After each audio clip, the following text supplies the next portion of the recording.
Sup, my dogs? The boys are back with a 10 because for the first time in a couple of months, I'm 100% sure Joedie and I have seen the sun in the UK and the Netherlands last weekend. It was flipping 16 degrees. We've just cleaned our cameras, so we're looking shiny and bright. You might be wondering, where can we watch the videos? Yeah, well, I've been trying to put them on YouTube, but the internet in flipping Hengelo was so shite that I've never put them up.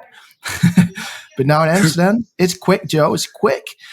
So I'll try to put them back on YouTube, but I need to find the time to edit it as well. But I'll try to get them out on YouTube as well, so people can watch them on the trainer. Anyway, how you doing, boy? I'm good, mate. So Hengelo was literally dire for everything, including the internet. They didn't even have that good for you. It was. Do you know?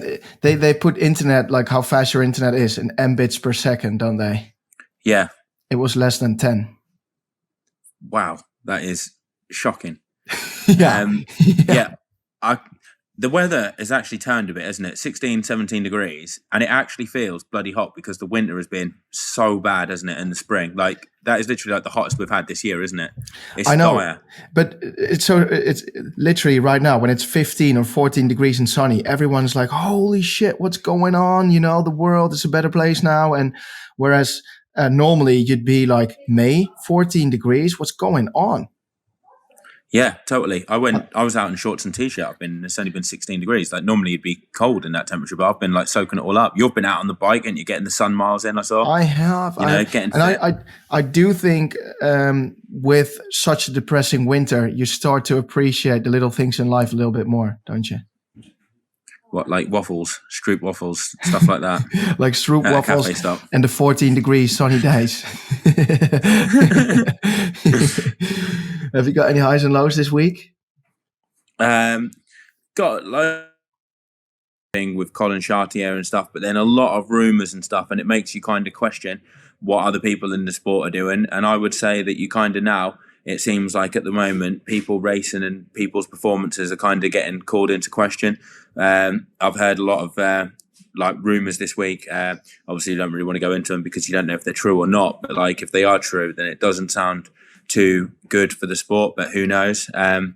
But yeah, that's probably the low. Not anything really personally with me, to be honest. Actually, this week's gone all right like that. I mean, the high, like you said, the weather. 17 degrees, sunny, bloody hell, it feels like summer's on its way, mate. Like I've been out in shorts and t-shirt, soaking it up. I feel like the summer is this little kid that keeps ringing on your door, and every time you open the door up, it's gone, like it's ringing your bell, or like hit and run kind of style. But I do think we're getting closer to catching this kid that is running our door. That is the hypothetically summer. Although I would say, mate, we're back to, I don't know about you, but I'm back to earth of a shock tomorrow. 13 degrees and rain forecast. So I know. We had the taste of a little glimpse of sun, but tomorrow, yeah, 12 degrees and a shitload of wind. Anyway, did you have a shit swim today? Me? Yeah. No, it was all right. Like it was only to 2K because I'm taking it easy for the race. So just like I felt pretty tired, but yeah, just taking it easy. Why is that? Because I was looking at Strava and I was thinking he must have felt fucked. 2K swim. Like who's doing a 2K swim? It's not even worth going to the pool, mate. Mate, it was just like literally. Even for a 54-minute Ironman swimmer. I know, mate. I know, but like I really wanted the sauna and stuff and the social as well. So it was either like go and do something or not get to do that. Like, but I did feel pretty fucking. I'm not going to lie, I didn't feel great, but I wasn't actually planning on doing a big one. At best, I was probably going to do 3K, which I know some people would say is pathetic anyway. But like, you know, we can't all be 4-minute Ironman swimmers. See, we can't. Some of us. Techno was there. Techno was hitting it in, mate. I think he swam 15K last week. 15. He's a fish, isn't he? He's turning himself into a flipping fish. Mate. Sub 1 hour for Techno. That would be impressive. If he would be swimming sub 1 hour, I would be really, really impressed. Because he's also his body composition isn't really that hydrodynamic, is it? It's more like a container ship. Them container ships, mate, go on. They go around the world, mate. They do. So they got the endurance. I know. You know? They're diesels. They've got the endurance, but to be a sub 1 hour swimmer, you need to be something like a torpedo. Speedboat, but you know he can keep going on and he can go round and round. You know he can keep going. I know where that container ship belly from him is coming from. His nutrition game is dreadful. Is shocking. He's been eating really well. He says smoothies every day, slow cooked food.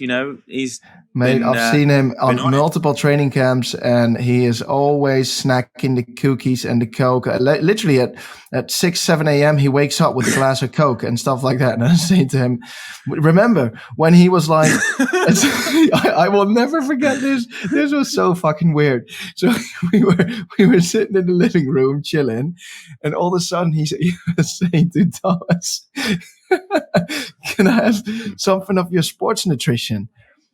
And I was saying, like, why? What are you going to do? And then he was like, well, I'm going on a run in a bit. I said, all right, how long are you running for then? He said, oh, just like 20 minutes, 25 minutes. So I said, you're running for 20, 25 minutes. And you want to smash some of his Cliff blocks right now, just before, like an hour before his for your run. Why wouldn't you just get something like a sandwich with honey or something? He said, oh, well, I just thought I'll have a little gel. You've got to keep them carbs in, mate. You got to fuel the fire. He's got a metabolism like a coal fire. One thing I know for sure is that he is definitely not low carb, high fat. High carb, high fat, high protein. I reckon if he would change a little bit of that he would be close to sub 1 hour swimmer. I'll tell you, interestingly as well. Powerful pensioner who I train with.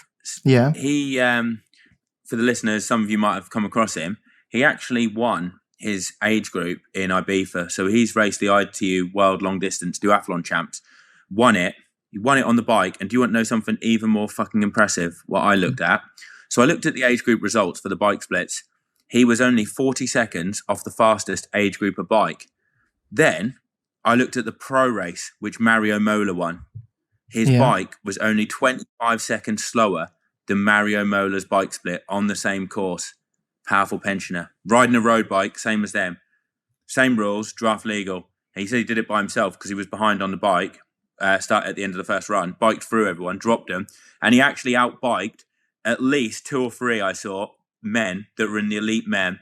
And he was only 1 minute and 20 seconds off the fastest biker of the whole day, even in the elite men race. So Mario Mola won it overall. Powerful pensioner, 25 seconds down. And what's his age? 66. He's 67 this year. 66. But he's got an aero face. He's got an aerodynamic face, hasn't he? Yeah. And then celebrated it by having he had 4 pints before he even got back to the hotel afterwards. I did think it was cool to see that picture that he was that he called himself world champion. Yeah, I did laugh myself. The only world champion from Norwich. Yeah. I've got a low of the week, mate. So we had a national holiday last week. Basically celebration of the king's his birthday. Long live the monarchy. And so basically everyone's just out and about on the streets with pints and parties. But in the end, I was on a bike. It was 8 p.m. I was just in the city for like 3-4 hours, a bit of the social bit,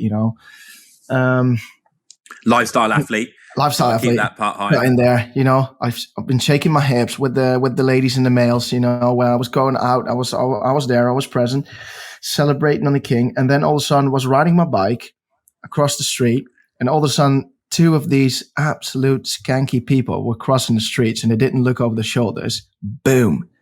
Like, you crashed into one of them? Like, boom. I was cycling hard. I would say something like I was riding sub threshold. I was riding pretty hard. So boom, like what, like 35, 40 k's an hour? No, something like 25 on a road, on a commute bike. Oh, right. But it must have looked pretty impressive. Mowed them down. But I mowed them down. What happened to them? And then, he stood up and he literally grabbed my neck, and he like pulled me off the bike, and he was like, "What the fuck are you doing? What the fuck are you doing?" And I said, "Well, I'm sorry, mate. Like, I'm sorry, but you were just crossing the street." And then he was like, "There's a zebra crossing over there, 50 meters." So I was like, "Yeah, that's correct, 50 meters." And you were crossing the street where there was no zebra crossing. So you're like violating the rules. I said, it's a national holiday, but it's still the normal rules of traffic. But he couldn't handle like a verbal communication style, verbal communication. He wanted to get in there with fists and all that.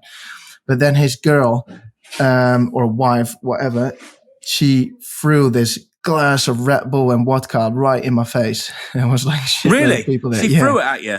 Yeah. And he wanted Bloody to hell. punch me. And I was like, I need to get out How of here. did you get away from it without getting in a fight then? Like, how did you manage to get away? I was just being nice, mate. I was just being nice. I was just saying like, I'm sorry, but this was your fault. But he didn't want to. So you wormed your way out of it, basically.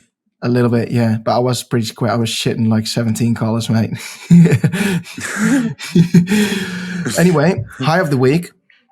Another solid week of training bank. 20 hours plus, mate. Another 370K bike. 30K run. Slowly getting back into it. And 3 swims, 2 gyms. And the swim's going really well as well. Swim's going well. I'm really curious if I could back myself a 54-minute swim again. Let's make our eyes water. Give us some splits in the swim. The most impressive splits from this week. Most impressive main set you did this week. We're doing 3 sets of 400 easy. Came in 122s. Alrighty, big dog. Bloody hell. You must have been on some feet, surely, for that. That's got to have been on some feet. It was with 5 seconds in between. So we need really? So someone starting. That's 51 minute Ironman split. So you need to wait for 5 seconds, and then the next one can go.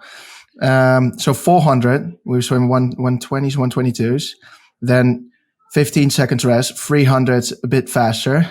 We were doing something like 119, 118. Then a 200 was 3 minutes, so 115 pace, and then a 100 in 109 with 15 or 20 seconds rest in between. And then the same set with pull buoy, and then the same set with pedals. So it was 3 sets. That is a tasty set. That is a tasty set, isn't it? Yeah. And like 500 warm up, 500 cool down, 4K swim. No messing around with 2K swims, Joe. Just like getting in there. But it's all right.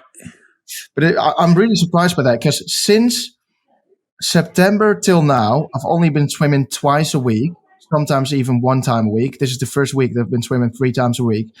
But I do think that I've become a better swimmer because obviously I've got flawless technique. No, but because of strength training. 100%. It's confidence, mate. No, but I have been doing strength training twice a week. And I really think my push phase has become much stronger because I always couldn't finish because I had this like fatigue when pushing out. And I think that's where I gained a lot of speed.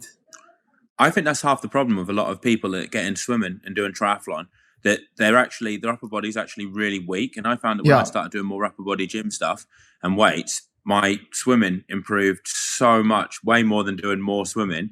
Mm-hmm. And I recovered from the session so much quicker. And if what pro swimmers do, they do loads of gym stuff. You can't I think it made a huge difference, even with holding technique, because you can just cope with it a lot better. I think that is a game changer if you want to actually improve. That is a massive game changer. And if you're thinking like, Tom, what are you doing in the gym? What have you been doing to that body of yours that you've been able to be so hydrodynamic and fast? Well, let me tell you this. I said last week that we're doing a special on gym training for triathletes, the Triathlon Mockery College. But since last week, there was a massive thing in triathlon called doping. I didn't think it was the right time to launch it.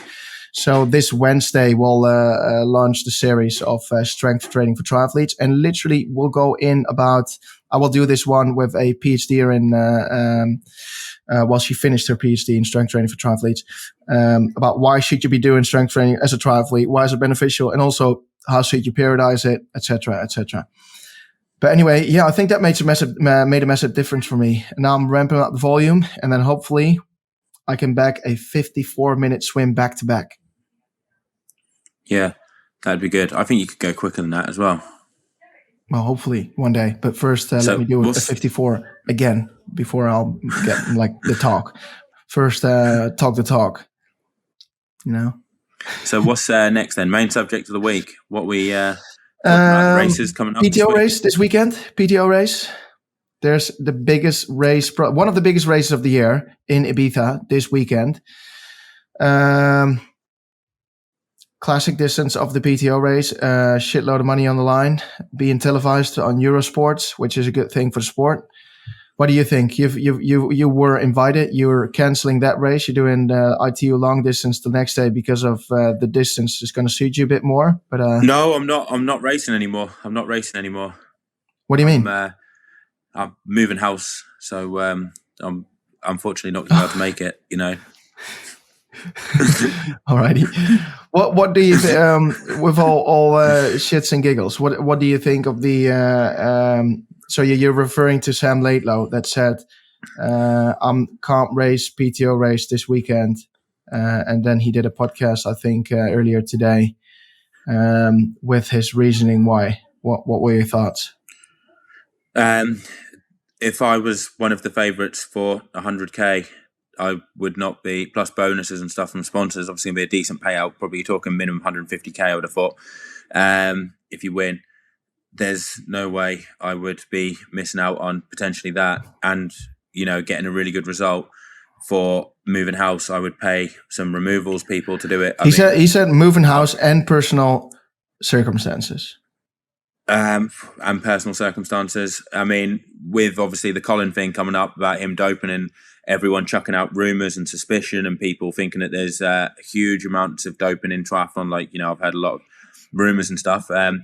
I would, if it was me personally that was saying it, I would have probably addressed it a bit more. I would have probably, if I was doing the talk, what he did, the Instagram post, I would have probably said, look, guys, I know this is terrible timing with the Colin Chartier problem, that doping scandal has just come out, but I'm unfortunately going to have to pull out of the PTO European Open because I'd have gone into it a little bit of detail. Like if it was something to do with your misses or something, obviously you wouldn't go into a lot of detail. You just say it's an emergency with so and so. I don't want to go into any more detail because it's not about me, but just let people know or whatever it is. I think you would want to go into a bit more detail because by saying personal reasons, you're allowing people to speculate about what the reason could do. And it just doesn't look good for you. Your name then gets dragged through, the dirt. Whereas if you were a bit clearer and you kind of addressed it head on, it was obvious people are going to speculate about doping. You'd know that. And do you want to have your name run through the dirt? It would be a lot easier to just been clearer, addressed it, got it out there, got the elephant out of the room and then move on. And then I think people would have accepted it a bit more.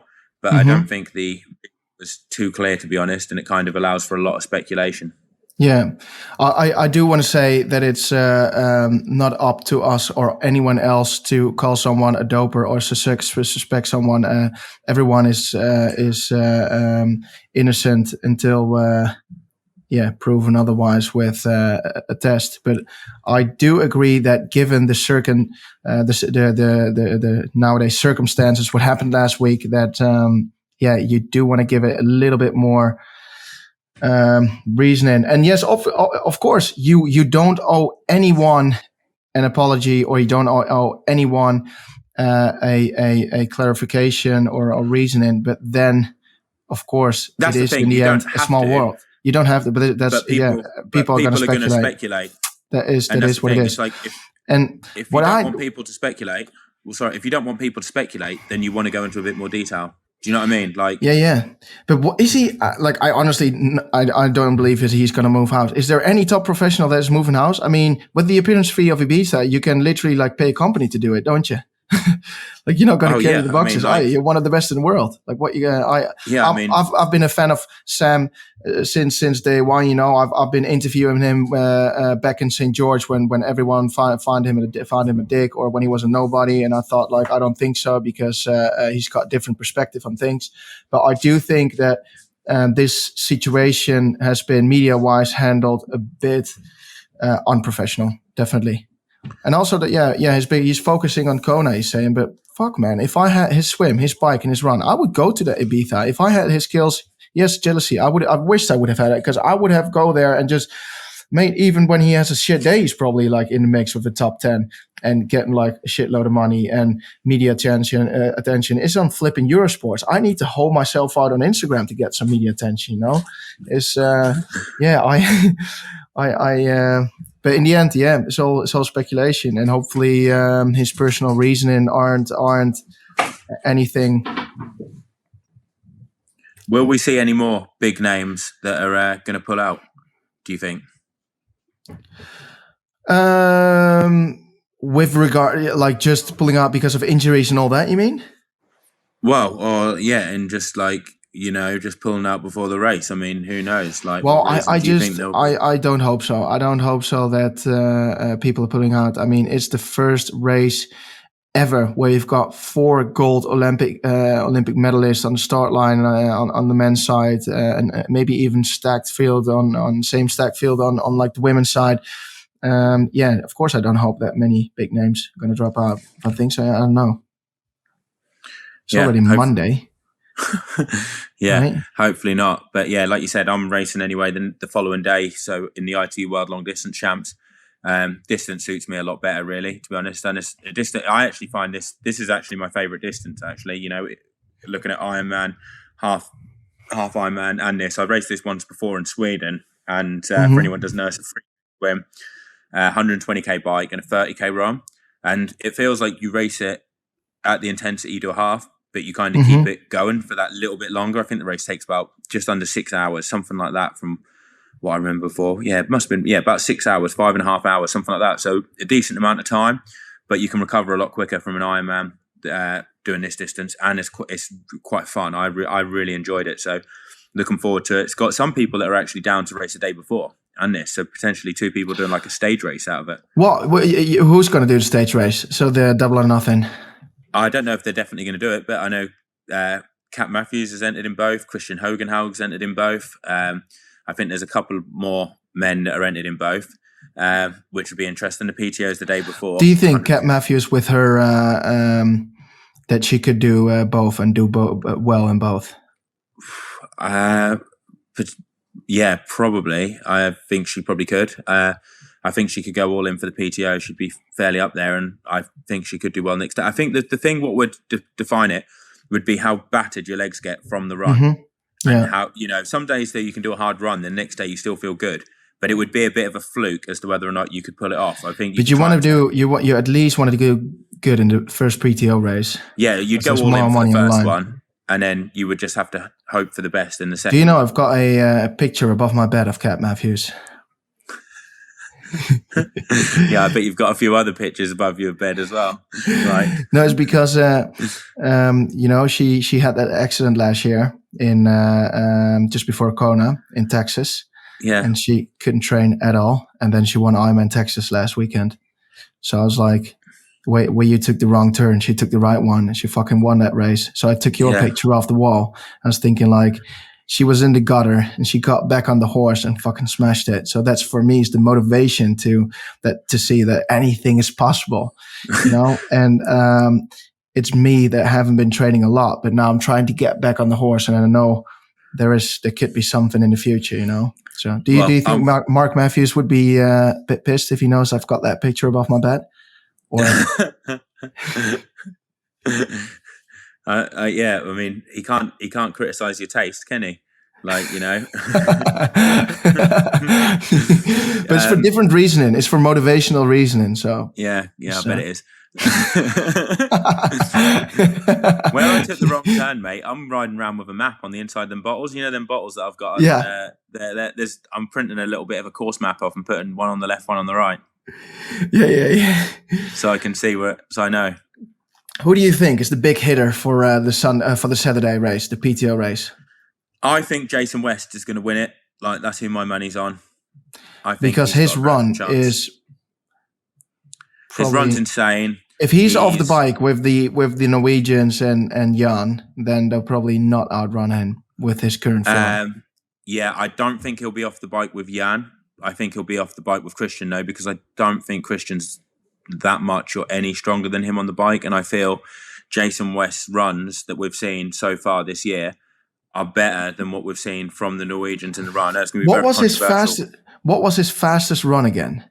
What we've seen this year? At Miami, he averaged 3:10k pace for 16.5 Ks. 3:10 on Strava. That's like from his GPS watch. So not like taking a dodgy GPS file from a course. This is legit for 10.5 miles at 5:05 per mile off the bike. That is pretty fast, isn't it? I mean, if he's in the hunt, I mean, I've not seen there's no other pros that have run a 10-mile run off the bike in sub 5 minute mile, is there? You know, that he ran that 66 minute low half marathon pace.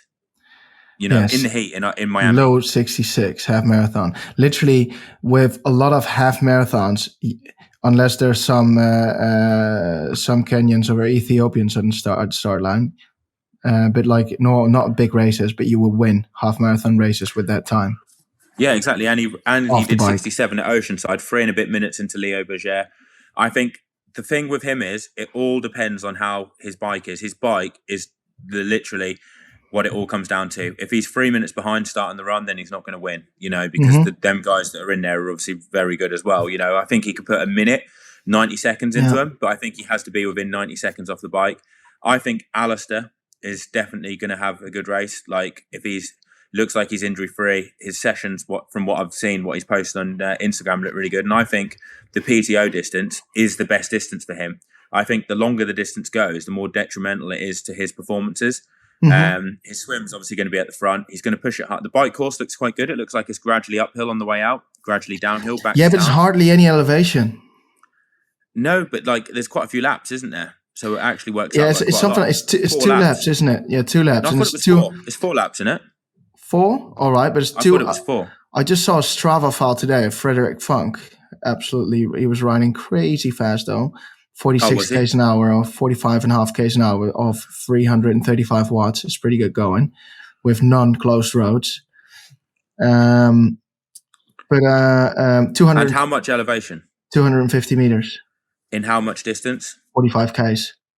Oh, is that it? Literally 500 meters in the whole bike then? Exactly. Because the bike's only like 80 k's. Yeah. Oh, right. Well, yeah. I mean, if it's quick like that, it actually suits Jason West more because if the speeds are higher, then it's harder to gain as much time. Exactly. So that could help him. I think Alistair is going to swim at the front. He's going to bike at the front. His run, it's only 18k, which suits him a bit more, less time. You know, I think he's going to have a good race. Jan, I'm 50-50 because we just haven't seen him race enough. You have absolutely no idea what kind of... He does have some beautiful pictures on Instagram, doesn't he? Yeah, well, you know, like if you're going to keep lean all year round, mate, you can get pictures all through the year, can't you? And you look great, you know? What?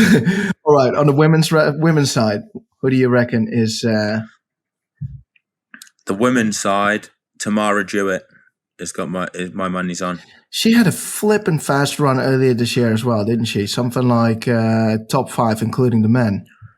I'm actually more looking forward, in a way, to seeing the women go head to head, and I want to see Tamara Jewett, Anne Haug, and Ashley Gentle on the run, starting together, battling it out, and see who comes out on top because that is going to be fierce, mate. But do you reckon Anne Haug's going to be in contention after the bike with them on the run, like starting together? I would be surprised if she is, but I mean, it's hard to say because looking at the fields that she's raced this year, she's not raced a stacked field and she's been biking really well compared to the other girls. But I mean, I don't know how that compares. It's hard to know for me because with the blokes, we kind of know a lot more how strong certain people are and you kind of have a lot more insight. Whereas with the women's racing, I don't know. And I don't know what kind of powers they put out. You don't know what power she's putting out. So it's very hard to say, but I would assume that she's probably going to be a bit behind. It's always been her weakness in the past. Tamara Jewett's now training full time. Apparently she wasn't before. And her bike seemed like it had gone up a level in Oceanside. But if the top girls put a dig in on the bike and make it hard, she's definitely going to be running from behind. But will she have enough time to actually run down the girls in front? That's the thing. Because she's going to need to be pretty close to them starting the run. I don't have the start list right now here with me because obviously we're recording a podcast and we never prepare this stuff. But is Taylor Knipp on the list or is she still injured? She's injured. She's not on the list. Lucy Charles is on the list. All right. Which will be interesting. She's been training in Font-Romeu. Who else in the men's one? Like you said, Frederick Funk's there. I think Carl Smith's racing. There's a lot of the big dogs. Yeah, Christian. Be interesting to see how he's gone. He hasn't raced this year as well, which is quite unusual for him. Normally he races every weekend. Same. Yeah, it's like a party. It's his party. Just every weekend he just goes all in, all out. Yeah. And on the Sunday race, how do you fancy your chances against the field? Well, my training's gone really well. Like I've been hitting some decent sessions. I did a really good bike run session yesterday. It was, I mean, I say really good. It wasn't like it was brutally hard or anything, but it was 3.5 hours. I was riddled with mechanicals, mate, in the first hour. It was flipping horrific. Like, that should have been a low of the week, actually, because I was losing my shit, mate. I was getting so freaking angry with the bike. So I started off, and the chain link wasn't on properly. Oh. I didn't know. And I was riding along. And you know where the chain, like when sometimes you ride along and every other pedal stroke, it skips or it jerks? Do you know what I mean? That kind of thing, what it does. It was like that. So I stopped. I tried to sort it out. I couldn't sort it out. And then I carried on riding. And then I hit a hole. And the bolt in the monobar at the back must obviously not been quite long enough. I have no idea. My dad changed something around it. And I don't know if we didn't put a long enough bolt in or whatever. But it literally came out. So then the monobar dropped down. It was a bit like wobbly. So then I couldn't ride on the TT bars. So I rang him up. I was going to ride to his house and get him sorted out. I said to him, Dad, are you at home? He said, yeah. I said, I'll ride to yours. I've got a problem with my bike. I started trying to ride there and I was like, oh, this is horrific to ride. Like totally weren't enjoying it. Like the chain was like boom, boom, boom, boom, boom, boom. Couldn't ride on the TT bars because the thing was going to fall off. Like I literally nearly stacked it over the handlebars when it happened. So I'm like, this is really annoying. So then Laura's also saying, you need to hurry up. We've got a massage booked. I need to make sure you're here because like at the time. So I'm thinking, bloody hell, bearing in mind the massage won't book until 7 p.m. But she was thinking I wasn't even going to make it back by then because I was a bit late going out. I was like, so I was like, I'm going to be back. So then I met my dad at Beccles McDonald's, which is about 20 miles from mine. It took me an hour to get there after all that crap. I told him, I said, bring a rear derailleur, a spare chain, literally the whole works, the nuts, the bolts, the risers, just in case, just so we knew what we had, just in case we had to do it. He put a new bolt in, sorted that out, like a long one, so that was absolutely fine. We sorted out, took the chain off, or took a link out of the chain, put a new one in, then it worked fine. The rear mech had to be adjusted because the rear mech went on properly. So as well as that, the chain was actually coming off the rear mech as well and like going on the side. That was annoying. That was so freaking annoying. Anyway, got it all sorted. After that, carried on for the rest of the ride, did 2.5 hours and did some efforts, did like a 40-minute effort, 2 40-minute efforts, and then a 20-minute effort. The power was you must have been absolutely fuming. Yeah, I was a bit pissed off after an hour. Like I was a bit in my head, I was thinking, fucking bike. I had a really good route, and I had to bail on it. Do you sometimes feel like when you're riding late in the day, so for example after 3 p.m. and you fuck around on the ride, so for example you stop for a long time because you have a mechanical and you don't really eat in between or a lot when you're standing still, that you find yourself bunking or empty on the ride?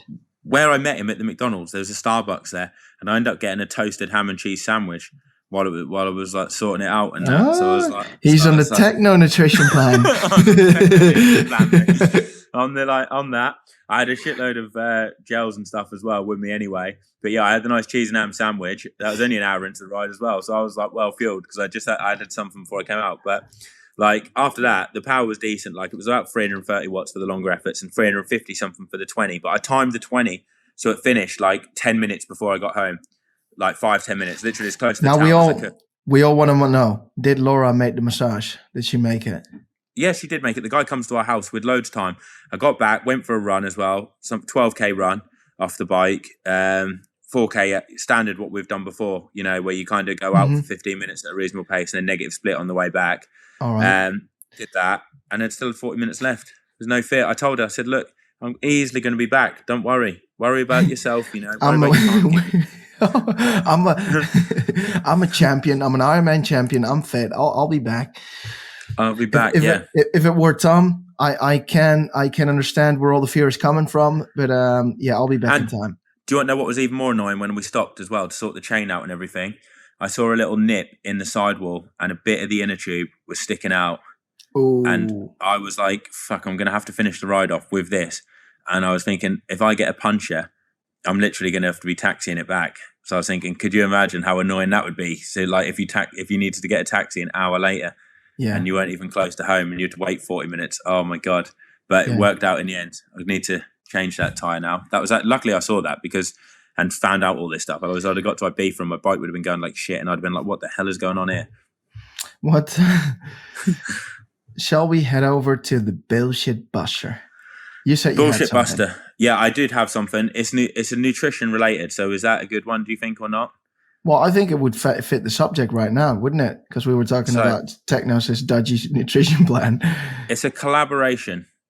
It's a collaboration between an influencer and a world-class triathlete, and it is the 100% clean eating plan featuring Colin Chartier and the Liver King. And Colin Chartier testimonial says, "Follow my nutrition plan for 100% clean results, proven at Dallas, and the Liver King is vouching for him." And it is a collaboration thing where it's £50 a month, and you can sign up to this clean eating nutrition plan, like guaranteed results. No bullshit, it says. No bullshit.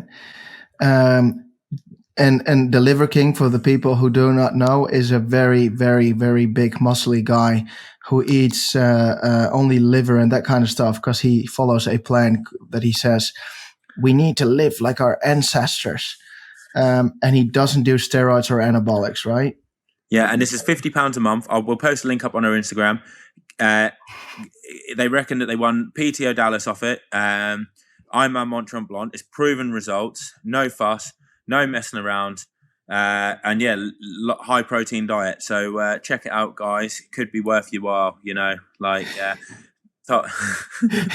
You're obviously taking the piss. Have you got a serious bullshit buster? That is the bullshit buster. This was your fucking bullshit buster? That was the bullshit buster, yeah. Honestly, I'll send you it afterwards, and you can post it up, like the picture of it. Is this honestly something that you I don't believe it got clean results, because he got popped for EPO, but it's out there, like the nutrition plan. Where is the nutrition plan out? Are you being for real? Yeah, I'm being for real, mate. I'll send it to you after this, and you can post it up, and people can see it. All right. Have you got an Instagram post of the week, Joedie? I haven't, mate. I haven't seen anything Instagram post of the week worthy. Me neither. Nothing worthy. Then I'll what? Just want to say, either next week's episode or the one after, very exciting guest that I've managed to get hold of. Like, I'm absolutely pumped to interview him.